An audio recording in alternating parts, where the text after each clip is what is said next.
Alright, it's Doug, Growing in Faith Farm. Alright, it's Doug, Growing in Faith Farm.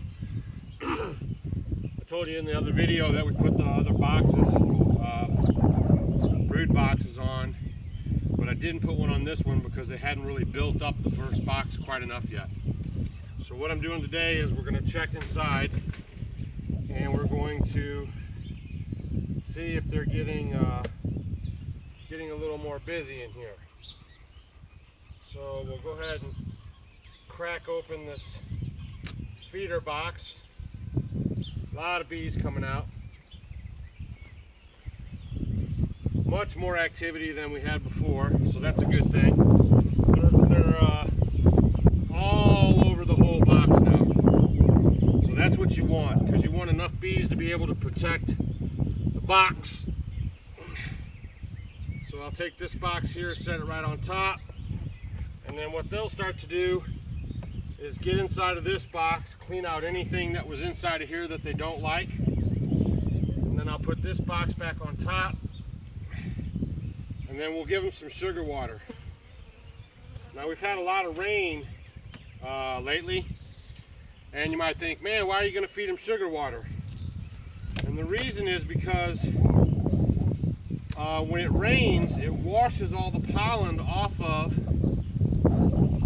the flowers, so there's no food for the bees. It takes a couple days for that to dry up and for the plant to start producing pollen again.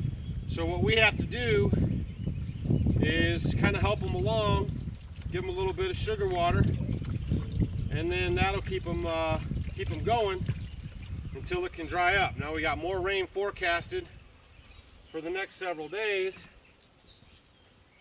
So this will just kind of keep them moving on creating the brood and whatnot.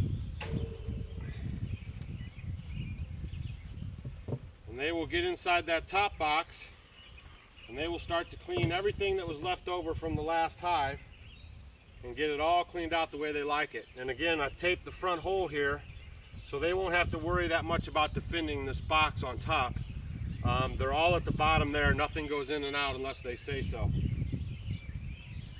Now we're going to look inside of this other box, give them some sugar water as well.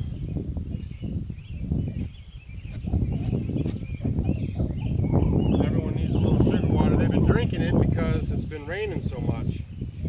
We've had probably 4 or 5 inches of rain in the last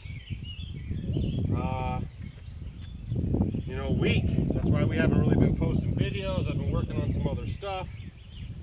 So everything looks good here. There was bees in the feeder up there looking for some more. They had already dried out, used it all. And so they'll like this. So when you're mixing your bee juice for the summer, you mix it half sugar, half water.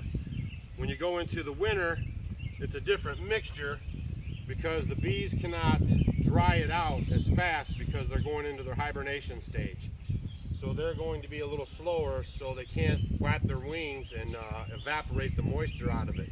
So you have a little thicker sugar, a little less water going into winter. Okay? Alright, now this here is a major problem. We have a major ant infestation here, which happens because of the sugar water. They're laying eggs. They're everywhere the bees can't be right now. Okay? If the bees saw them in here, they would sting them and get them out of here.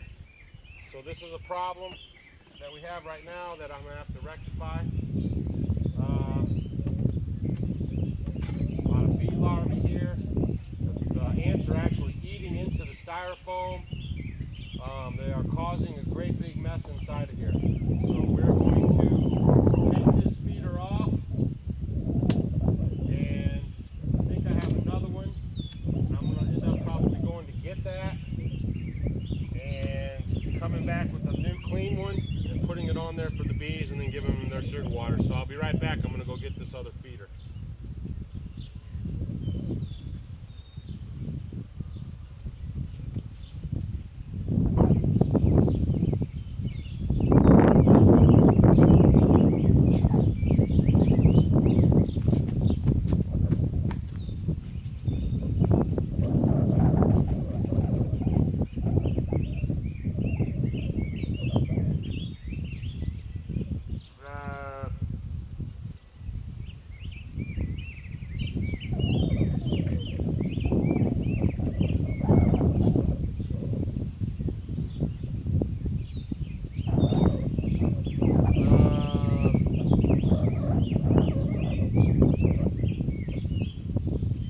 can't get inside the top box to defend themselves.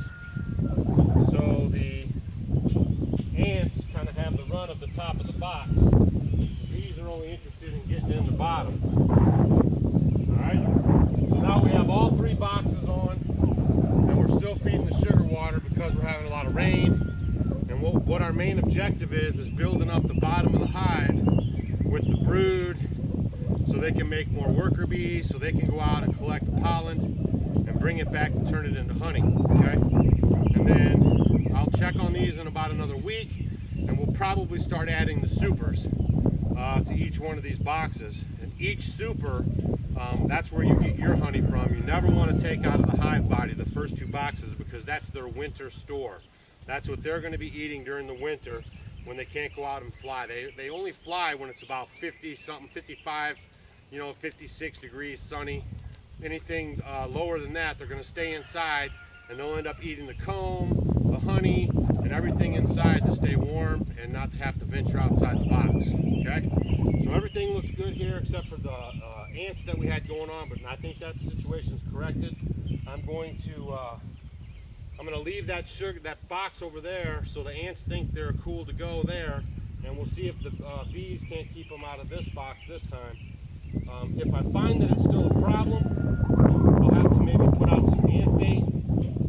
Right now I see a lot of black ants down here at the bottom moving around. They have the eggs in their mouths, so we'll just have to kind of keep an eye on that. Okay, because they eat the styrofoam and everything. You don't want them in there destroying your stuff.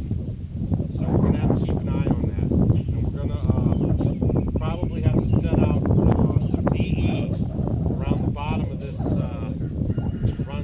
this hive here to keep the ants off of it and to keep their population down. Because I see a lot of activity going on here, and